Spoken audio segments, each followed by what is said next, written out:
নমস্কাৰ hello' everyone welcome back to my channel never give up Edu আপোনালোক সকলোকে মোৰ চেনেল নেভাৰ গিভ আপ এডুলৈ স্বাগতম জনাইছোঁ আমি ইতিমধ্যে যোৱাটো ভিডিঅ'ত ৰাইট টু এডুকেশ্যন এক্টৰ আগত যিখিনি ভাৰতত শিক্ষা ব্যৱস্থা হৈছিলে ব্ৰিটিছৰ আগৰ সময়ছোৱাত আলোচনা কৰিলোঁ আমি যোৱাকালি ৱাৰ্ধা স্কিমলৈকে আলোচনা কৰিছিলোঁ গান্ধীজীৰ যিটো বেছিক এডুকেশ্যন ছিষ্টেম তাৰ পিছৰ পৰা আজি আমি আলোচনা কৰিম যে ৰাইট টু এডুকেশ্যন এক্টৰ ফাললৈ ভাৰত কেনেকৈ আগুৱাই গৈছিলে আহকচোন চাওঁ ইতিমধ্যে আমি আলোচনা কৰাৰ পৰ্যায়সমূহত দেখিছিলোঁ যিহেতু আমি TETৰ 14 দিনীয়া কোৰ্চ তোৰ আজি এইটো হৈছে চতুৰ্থটো ভিডিঅ' আৰু এই চতুৰ্থটো ভিডিঅ'ৰ জৰিয়তে আমি আজি আলোচনা কৰিম যে ৰাইট টু এডুকেশ্যন এক্টৰ পিছৰ পৰ্যায়খিনি কেনেকৈ গৈছিলে এতিয়া আমি 1937ত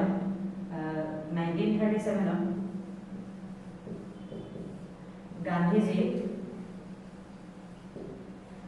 যিটো বেছিক এডুকেশ্যন সিস্টেম বা Wardha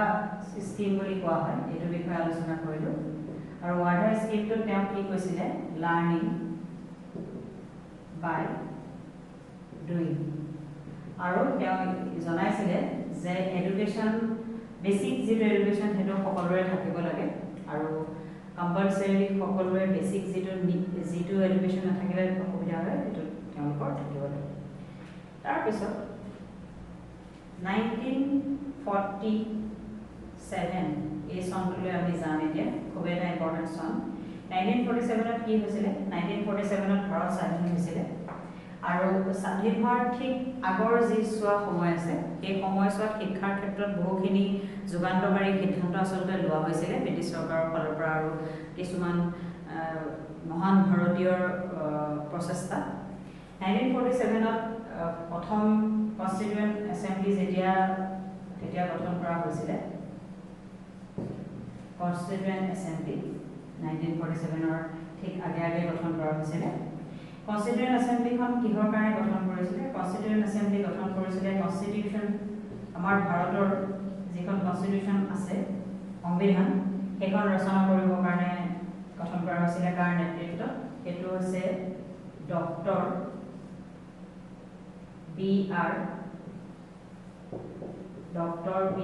Ambedkar doctor B R আম্বেদকাৰৰ ক্ষেত্ৰত নেতৃত্বত কনষ্টিটিউয়েন্ট এছেম্বলিখন গঠন কৰা হৈছিলে এই কনষ্টিটিউয়েন্ট এছেম্বলিখনৰ মূলতঃ কাম আছিলে কনষ্টিটিউশ্যন গঠন কৰা কনষ্টিটিউশ্যনখন লিখা সেই কনষ্টিটিউশ্যনখনৰ উল্লেখ মই কিয় কৰিছোঁ এইখিনি আপোনালোকক মই জনাই দি আছোঁ যিখন sub committee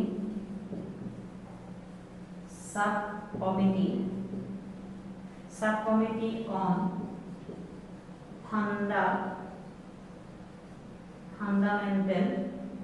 rights sub committee on fundamental rights এ কি কৈছিলে তেওঁলোকে কৈছিলে যে এডুকেশ্যন যিটো সাবজেক্ট সেইটো ফান্ডামেন্টাল ৰাইট হিচাপে ইনক্লুড কৰিব লাগে কনষ্টিটিউশ্যনত ফান্ডামেন্টাল ৰাইট হিচাপে ইনক্লুড কৰিব লাগে কিন্তু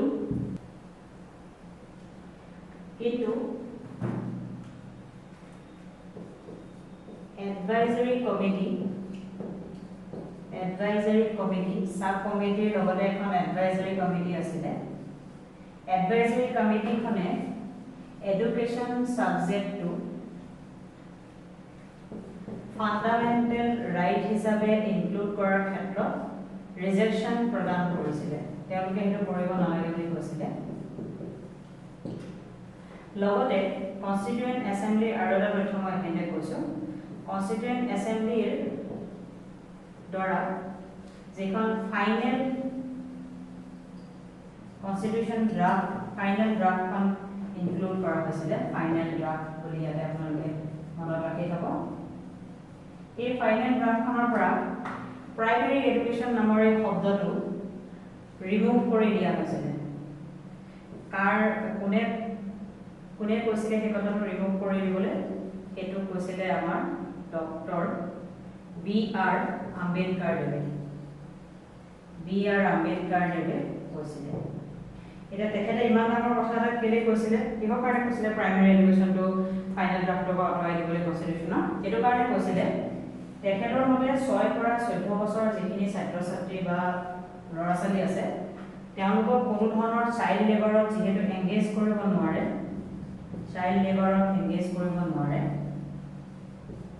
সেয়েহে স্বাভাৱিকতে তেখেতক বা তেওঁলোকক এডুকেশ্যনৰ ক্ষেত্ৰত এংগেজ কৰিব লাগিব বুলি তেওঁ ধৰি লৈছিলে সেয়েহে ফাইনেল ড্ৰাফ্ট বা প্ৰাইমেৰী এডুকেশ্যন শব্দটো তেওঁ আচলতে ৰিমুভ কৰি দিবলৈ কৈছিলে এনেকৈ সময়বোৰ দিন বাগৰি আছে আমি লাহে লাহে ফ্ৰী আৰু কম্পালসৰি এডুকেশ্যনৰ ফাললৈ গৈ আছো কেনেকৈ গৈ আছো আপোনালোকে ভালদৰে চাব কাৰণ ৰাইট টু এডুকেশ্যন একখন আচলতে বুজি পাবলৈ ইমান এটা কঠিন নহয় কিন্তু একখন কেলে আহিছিলে সেইটো জনাটো খুবেই দৰকাৰী নহলে বিভিন্ন ধৰণৰ পৰীক্ষাসমূহত সেই একখনৰ জড়িত কিছুমান প্ৰশ্ন আহিলে সেইটো অলপ উত্তৰ দিবলৈ অসুবিধা হয় তাৰ পিছত 1948 যিটো চন এইটো চন খুব গুৰুত্বপূৰ্ণ কি হৈছিলে এই চনটোত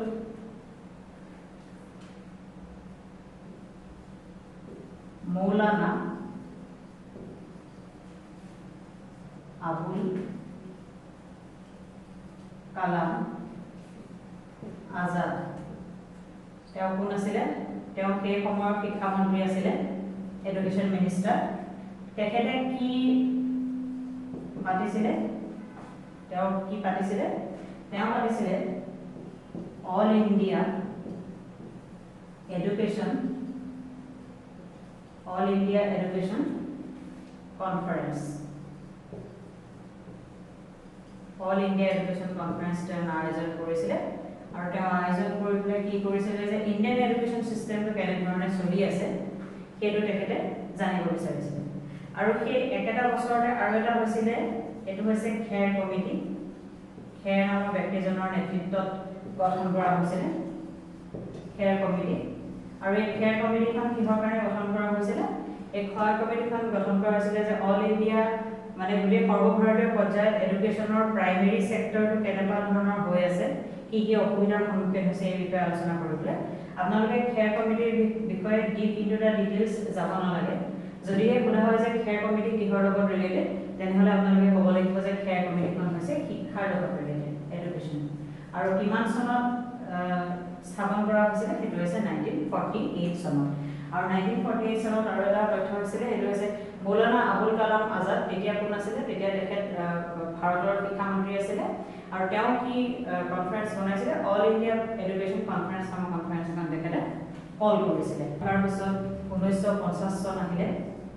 1950 চনত এটা বিৰাট যুগান্তকাৰী ষ্টেপ লোৱা হ'ল এই যুগান্তকাৰী ষ্টেপটোৰ নাম হৈছে আৰ্টিকল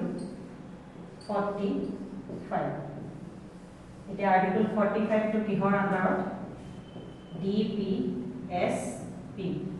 ডিপিএছপি টো অৰ্থ কি হৈছে directive principles of state policy অৰ্থাৎ ইয়াত কিছুমান ডাইৰেক্টিভ প্ৰিন্সিপলছ দিয়া আছে য'ৰ দ্বাৰা ষ্টেট অৰ্থাৎ দেশখনে কেনেকৈ দেশখন চলাব এখন দেশৰ গভৰ্ণমেণ্টে কেনেকৈ দেশখন চলাব সেই বিষয়ে ইয়াত আচলতে লিখা থাকে আৰু এই নীতিবিলাক আচলতে ফাণ্ডামেণ্টেল ৰাইটৰ নিচিনা নহয়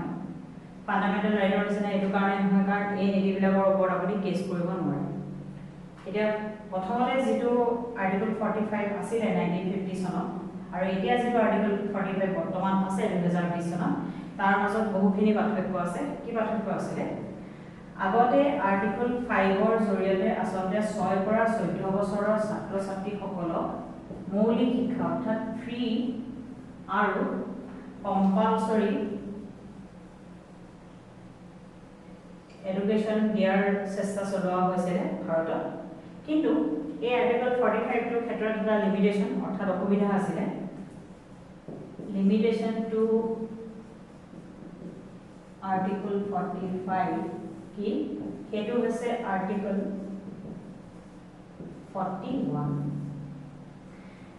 41 আৰ্টিকলত যেটো তথ্য লিখা আছে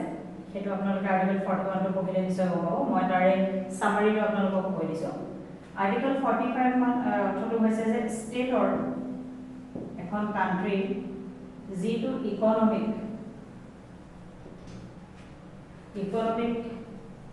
কেপাচিটি থাকিব তাৰ ভিতৰতে তেওঁলোকে ৰাইট টু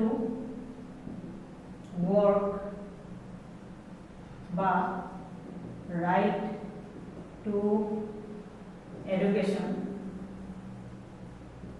এনেধৰণৰ সুবিধা তেওঁলোকে প্ৰদান কৰিব পাৰিব আৰু যাৰ কাৰণে আৰ্টিকল 45 ৰ ওপৰত ডাইৰেক্ট লিমিটেশন পৰি যায় যে ষ্টেটৰ হাতত যদি পইচা নাথাকে তেনেহলে কম্পালসৰিলি এডুকেশ্যনৰ ক্ষেত্ৰত যে কোনোবাই কম্পালসৰিলি আমাক এডুকেশ্যন দিবই লাগিব বা ৱৰ্ক দিবই লাগিব এনেকে গভৰ্ণমেণ্টক ফ'ৰ্চ কৰিব নোৱাৰি সেইটো কাৰণে আৰ্টিকল 45 টো যেতিয়া 1950 চনত স্থাপন কৰা হৈছিলে লগোৱা হৈছিলে তাৰ প্লাস 10 ইয়াৰ্ছৰ ভিতৰতে আচলতে ইমপ্লিমেন্টেশন কৰিবলগীয়া হৈছিলে কৰিবলৈ কোৱা আছিলে কিন্তু তাৰ পিছত 50 প্লাস ইয়াৰ্ছৰ পিছতো আৰ্টিকল 45 টো আচলতে এফেক্টিভ কৰিব পৰা যোৱা হোৱা নাছিলে 5ৰ আচলতে আৰ্টিকল 45 ৰ জৰিয়তে যিখিনি এচিভমেন্ট কৰিম বুলি চৰকাৰৰ ফালৰ পৰা সিদ্ধান্ত লোৱা হৈছিল সেইখিনি কৰিব পৰা যোৱা হোৱা নাছিল তাৰ পিছত সেই 1950 চনতে চৰকাৰে যেতিয়া শিক্ষাৰ মান উন্নত কৰাৰ চেষ্টা আৰু মৌলিক শিক্ষাৰ দিশে আগুৱাই গৈছিল তেতিয়া কিছুমান অসুবিধা দেখা পাইছিল সেইটো হৈছে লেক অফ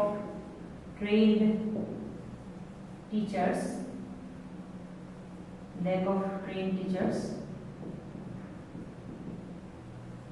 financial limitation আৰু medium of instruction কোনটো মিডিয়ামত ইনস্ট্ৰাকশন দিব হেতুৰ বাবে অসুবিধা হৈছিল এতিয়া আমি চাব লাগিব আমাৰ যিখন ৰাইট টু এডুকেশ্যন এক্ট আছে সেই এক্টখনে এই তিনটা অসুবিধা এড্ৰেছ কৰিছে নে নাই লেক অফ ট্ৰেইন টিচাৰ্স নিশ্চয় এড্ৰেছ কৰিছে সেয়ে আজিকালি ডিএড থাকা টিচাৰকে ছাত্ৰ-ছাত্ৰীক পঢ়াবলৈ দিয়া হয় ফাইনান্সিয়েল লিমিটেশন গ্ৰান্টস আদি দিবলৈ কাৰণে চেন্ট্ৰেল চৰকাৰক জনোৱা হৈছে আৰু মিডিয়াম অফ ইনস্ট্ৰাকশনটো মাদাৰ টাং কৰিব লাগে বুলি ৰাইট টু এডুকেশ্যন এক্টত লিখা আছে সেয়ে আচলতে এনেদৰে যিখিনি সন আছে সেই সনখিনি পৰা আচলতে আমি ৰাইট টু এডুকেশ্যন এক্টৰ ফাললৈ আগুৱাই গৈ আছো এই অনুভৱ কৰি ভিডিঅটো শেষলৈকে চাব আৰু মোৰ চেনেলটো সাবস্ক্ৰাইব কৰিব লগতে বেল আইকনটো প্ৰেছ কৰি দিব আগলৈ চাওঁ তাৰ পিছত 1957 চনত all India council on elementary education অনুষ্ঠিত কৰা হৈছিল এটা খুবই ইম্পৰ্টেন্ট আপোনালোকে পৰীক্ষা দি আহে যিকোনো পৰীক্ষা দিলে অহাটো স্বাভাৱিক আপোনালোকৰ আহিব পাৰে এই অনুভৱ কৰি এই তথ্যটো মনত ৰাখিব all India council on elementary education অনুষ্ঠিত কৰা হৈছিল তাৰ পিছত 1964-66 এইটো এটা খুবই ইম্পৰ্টেন্ট সন কি হৈছিল এই চনত এইটো হৈছিল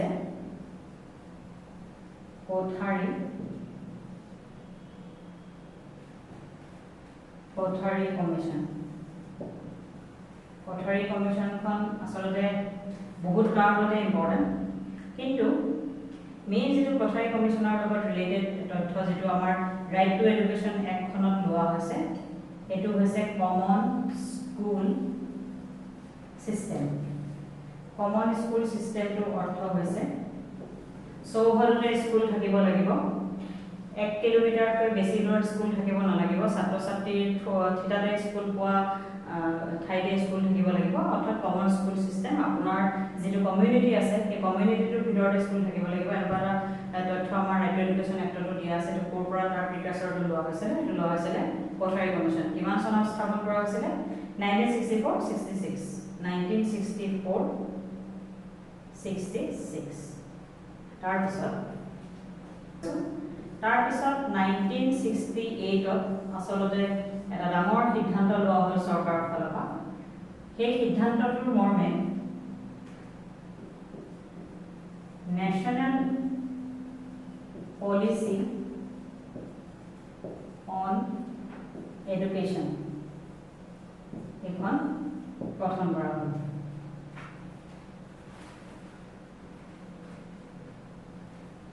নেশ্যনেল পলিচি অন এডুকেশ্যন গঠন কৰা হ'ল তাৰ পিছত 1974 নেশ্যনেল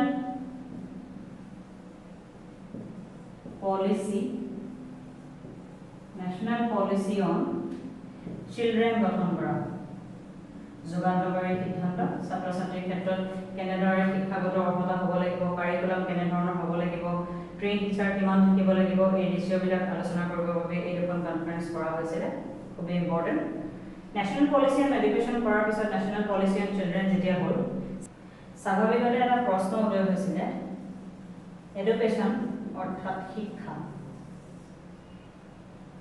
এডুকেশ্যন और ক্ষেত্ৰত যেটো পইচা ব্যয় হ'ব ষ্টেটে বহন কৰিব নে চেণ্টাৰে বহন কৰিব কাৰণ তাৰ আগলৈকে আচলতে এডুকেশ্যনৰ ক্ষেত্ৰত যিমানখিনি খৰচ আছে ষ্টেটে বহন কৰি আছিলে যেহেতু এডুকেশ্যন সাবজেক্টটো কি হৈছিলে ষ্টেট লিষ্টত কনষ্টিটিউচনৰ যিখন আমাৰ চাৰিখন লিষ্ট থাকে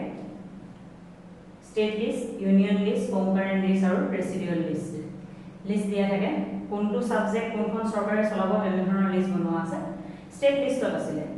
এটা প্ৰশ্নটো হৈছে যে শিক্ষা যেহেতু এটা বৃহত্তৰ সাবজেক্ট বহুত ডাঙৰ সাবজেক্ট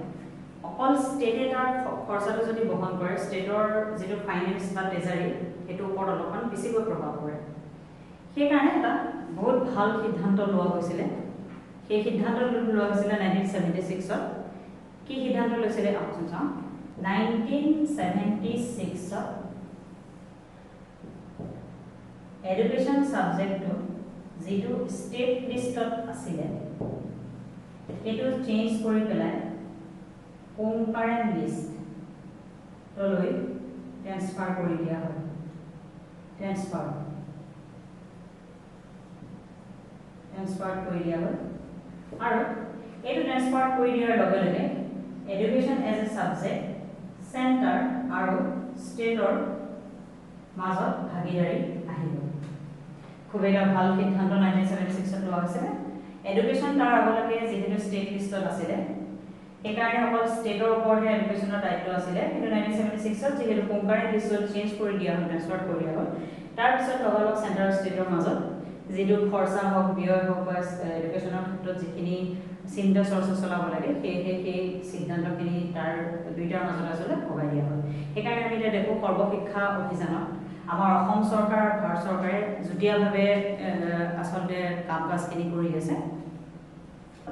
1986 চনত আকৌ এবাৰ নেশ্যনেল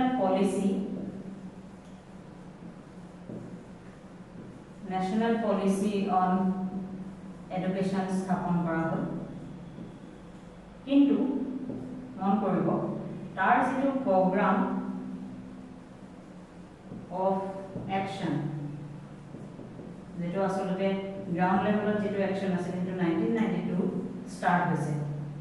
পলিসি কোন হৈছিল 1986 ত প্ৰগ্ৰাম অফ অ্যাকশন কোন হৈছিল 1992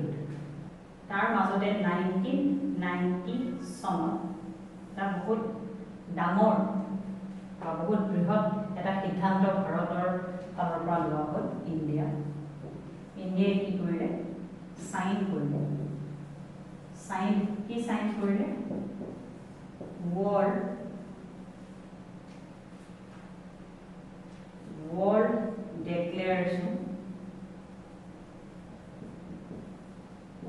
declaration on education world declaration on education for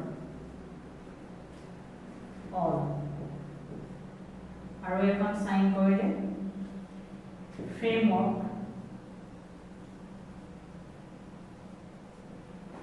framework for action to meet basic learning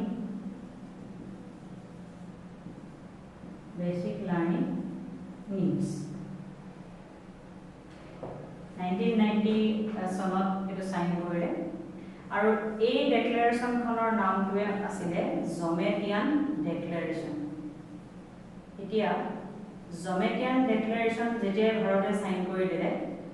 কি আছিলে world declaration on education for all অৰ্থাৎ আমাৰ যেটো এটা তথ্য আছে ইউনিভাৰ্সেল আমাৰ এটা যেটো তথ্য আছে ইউনিভাৰ্সেলাইজেশ্যন অফ এলিমেন্টাৰী এডুকেশ্যন UEE হেতুৱে হৈছে এডুকেশ্যন ফৰ অল আৰু framework for action to meet basic learning needs আমাৰ right to education act ৰ থ্ৰুদি দিয়া হৈছে আৰু 1990 চনত এখন সাইন কৰি দিয়াৰ লগে লগে ভাৰতৰ আগত এটা বহুত ডাঙৰ চ্যালেঞ্জ আহি পৰিলে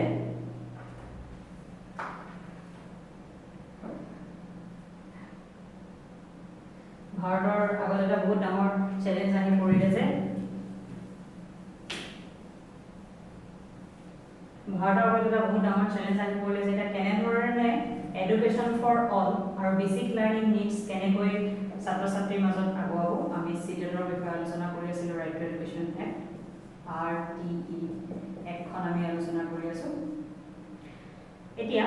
তাৰ মাজতে যেতিয়া ভাৰত চৰকাৰে চিন্তা চৰ্চা চলাই আছিল সেই সময়তে এটা ডাঙৰ কেছ হৈছিল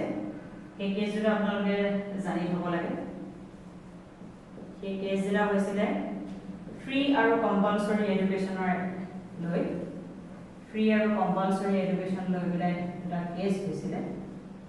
এই কেছ দুটা মই আপোনালোকক কৈ আছো এটা হৈছিল মোহিনী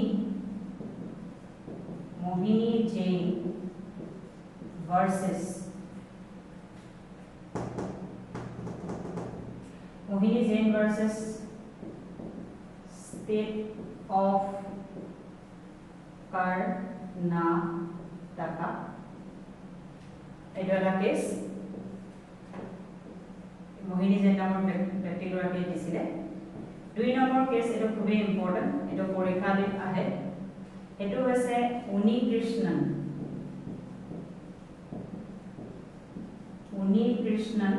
versus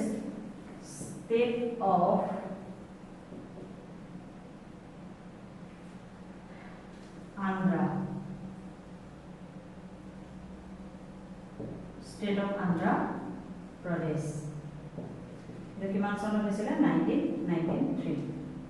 আৰু এই কেছটো হৈছিল 1992 সাব ক্ৰনোলজিটো বুজিবলৈ যত্ন কৰিব 1990 চনত জমেটিয়ান ডিক্লেৰেশ্যন সাইন কৰিছে 1992 আৰু 1993 চনত এই দুটা কেছ লাগিছে যিয়ে আমাৰ গোটেই ভাৰত উলপাৰ লগাই দিয়াৰ লগে লগে ভাৰতৰ চৰকাৰৰ আগত এটা বহুত ডাঙৰ সিদ্ধান্ত আহি পৰিলে যে ছাত্ৰ ছাত্ৰীৰ মাজত ফ্ৰী আৰু কম্পালসৰি যেটো এডুকেশ্যন ফৰ অল হেতু কেনেকৈ আনিব যিহেতু আৰ্টিকল 45 যেটো বৰ্তমান আছিলে আগতে সেই আৰ্টিকল 45 টোৱে এই তথ্যটো ফুলফিল কৰিব পৰা নাই তাৰ পিছত সময় আকৌ গতি খলালে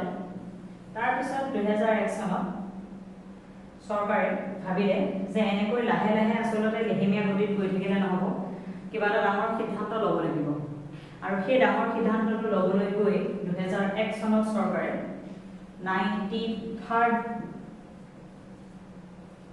93rd amendment bill খন আনিলে এটা 93rd amendment bill খন কি আছিল সেই 93rd amendment bill খনে দুটা বস্তু কৰিব বিচাৰিছিল এটা হৈছে insertion of article 21A আৰু সেকেন্ড বিচাৰিছিল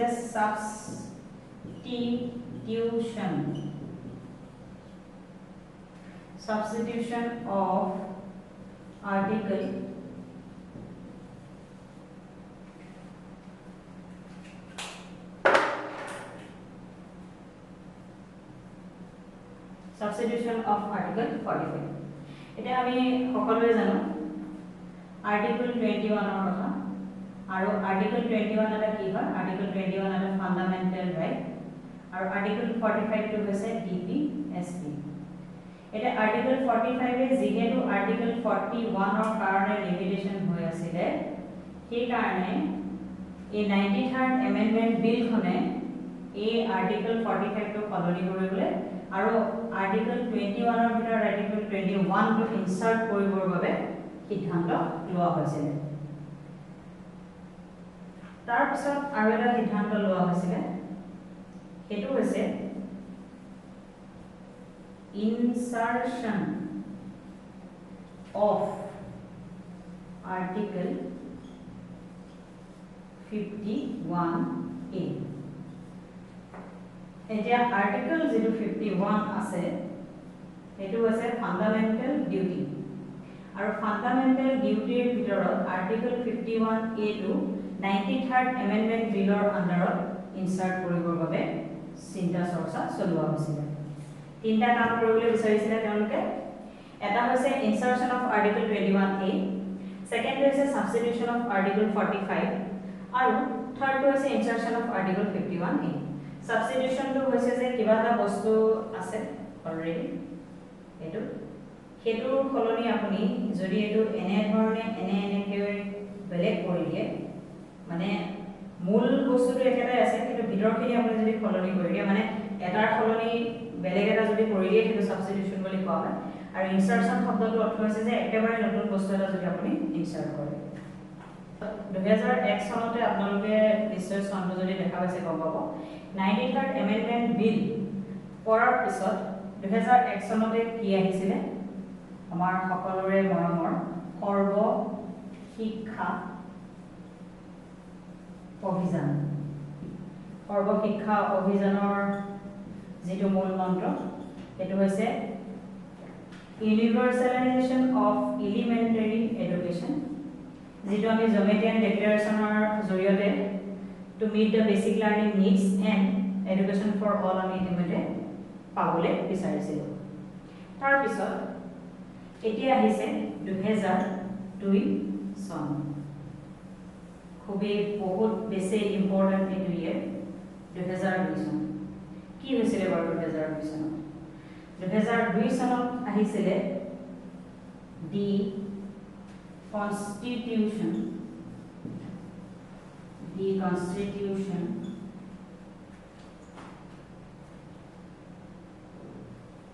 86th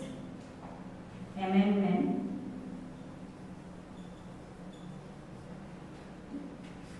act the constitution 86th amendment act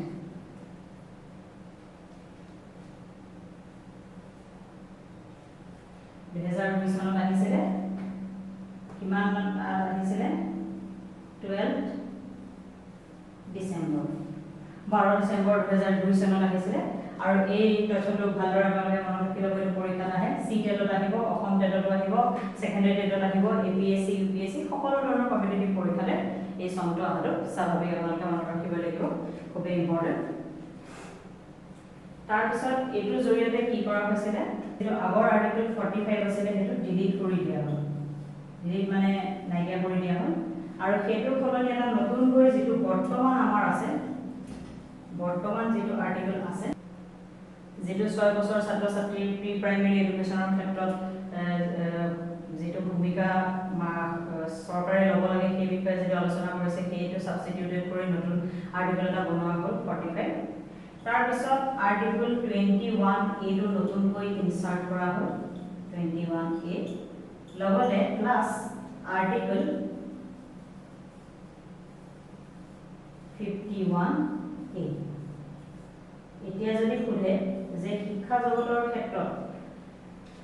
2002 চনটো কিয় ইম্পৰ্টেন্ট 2002 চনটো এটো কাৰণে ইম্পৰ্টেন্ট আৰু 2002 চনত কনস্টিটিউশন 86th এমেন্ডমেন্ট এক্ট হৈছিল 12 ডিসেম্বৰ 2002 তাত যেটো এক্সিস্টিং আৰ্টিকল 45 আছিল এটো ডিলিট কৰি দিয়া হৈছিল তাৰ ফলনি নতুন এটা আৰ্টিকল সাবস্টিটিউটেড কৰি পেলাই বৰ্তমানৰ যেটো আৰ্টিকল 45 আছে এটো কৰি দিয়া হৈছিল প্ৰি প্ৰাইমাৰী এডুকেশন ক্ষেত্ৰত তাৰ পিছত আৰ্টিকল 21A টো নতুনকৈ ইনসাৰ্ট কৰা হৈছিল লগতে আৰ্টিকল 1951 এইটো নতুনকৈ এনসাৰ কৰা হৈছিল এইটো খুব ইম্পৰ্টেন্ট টপিক এইটো পৰীক্ষাত আহাটো স্বাভাৱিক আৰু এইটো আপোনালোকে ভালদৰে এবাৰ চাই ল'ব আৰু যদি পাৰে এখন স্ক্ৰীনশ্বট লৈ পেলাই আপোনালোকে নিজৰ বহীত তথ্যটো লিখি থৈ দিব তাৰপিছত আহিলে আমাৰ right to education Act 2009 okay এতিয়া ৰাইট টু এডুকেশন এখন তেনেকৈ পক্ষে আহি যোৱা নাছিলে প্ৰথমতে লোৱা হৈছিলে free and compulsory bill free and compulsory bill 200304 তাৰপিছত right to education bill right to education bill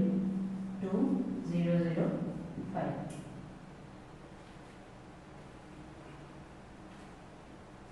এনেকৈ চলি আছে তাৰপিছত 2008 চনত মন কৰিব 2008 চনত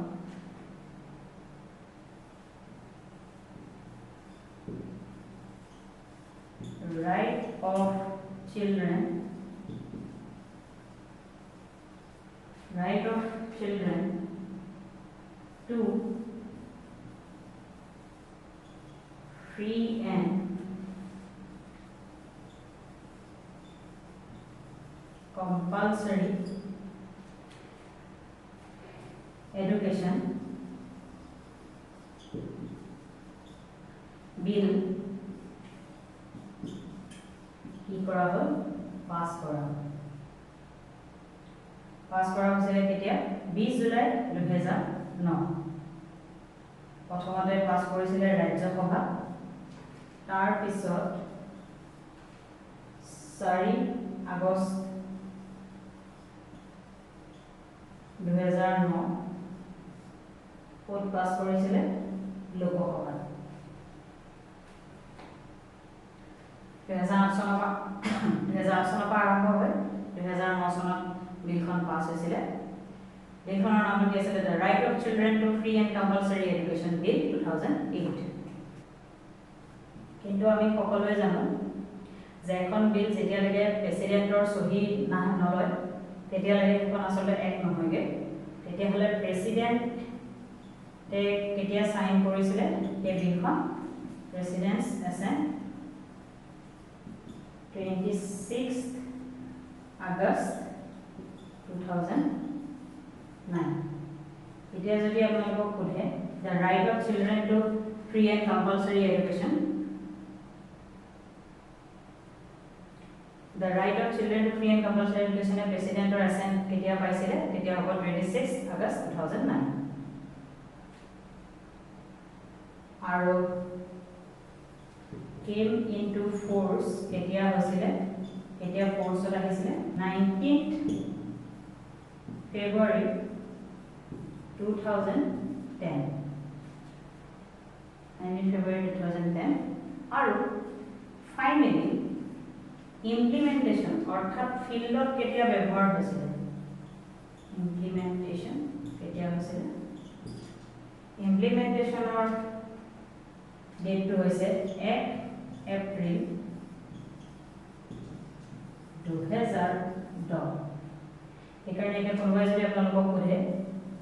যে আৰটি এখন কেতিয়া ইমপ্লিমেন্ট হৈছিলে বুলি ক'লে আপোনালোকে এই চনটো ক'ব লাগিব এতিয়া আমাৰ আৰটি এখন পূৰ্ণাংগ ৰূপে ফিল্ডত আহি গৈছে 1 এপ্ৰিল 2010 চনত কিন্তু এখিনিতে সমাপ্ত হৈ গ'ল জানো কাহিনী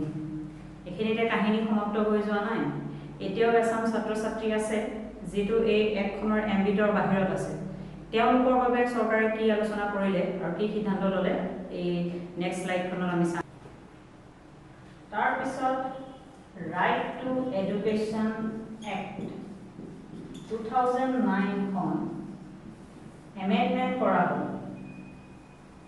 এমেন্ডমেন্ট শব্দটো অৰ্থ হৈছে কিবা নতুনকৈ যদি লগাবলগীয়া হয় বা কিবা তথ্য যদি ভৰাবলগীয়া হয় সলাবলগীয়া হয় যেনেকৈ চিটিজেনশ্বিপ এমেণ্ডমেণ্ট এক্ট কা বুলি এতিয়া গোটেই ভাৰততে কাৰ বিষয়ে আচলতে আলোচনা চলি আছে সেইকাৰণে তাৰ পৰা আপোনালোকে এমেণ্ডমেণ্ট শব্দটো অৰ্থটো নিশ্চয় বুজিব পাৰিব এমেণ্ডমেণ্ট কৰা হৈছিলে কেতিয়া কৰা হৈছিলে 2012 চনত কেলে এমেণ্ডমেণ্টটো কৰা হৈছিলে এনেইতো এমেণ্ডমেণ্টটো কৰি দিয়া নাই চাগে এই এমেণ্ডমেণ্টটো কৰি পেলাই ৰাইট টু এডুকেশ্যন এক্টৰ ক্ষেত্ৰত inclusion of PWD children physical এতিয়া persons with disability children সকলক ইনক্লুড কৰা হৈছিলে কাৰণ প্ৰথম একখনত তেওঁলোকৰ বিষয়ে আসলে মেনশন ভালকৈ কৰি দিয়া আছিল এখন 2012 ত এমেণ্ড কৰি পেলাই আকৌ কৰা হৈছে ভালদৰে আসলে ক্যাটেগৰি ওয়াইজ কোনখিনি ছাত্ৰ ছাত্ৰী ল'ব লাগিব এই এপিছৰ এমেণ্ডমেণ্টখনত কৈ দিয়া হৈছিলে তাৰ পিছত এই নতুন যিখন এমেণ্ডমেণ্ট এক্ট এখন কেতিয়া ফ'ৰ্চত আহিছিলে এইটো হৈছে 1 আগষ্ট 2012 তাৰ পিছত এই 2012 চনত যেতিয়া কৰিছিলে তেতিয়া হৈছিলে আৰু দুটা তথ্য তাতে ইনক্লুড কৰা হৈছিলে স্পেচিয়েল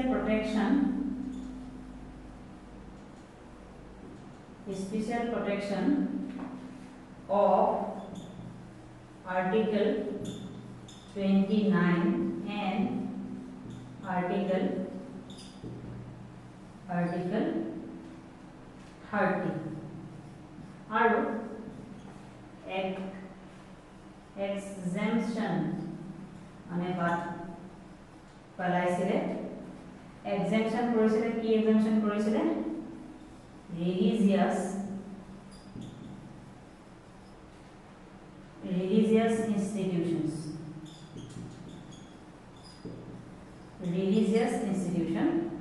যোনসকলে religious educational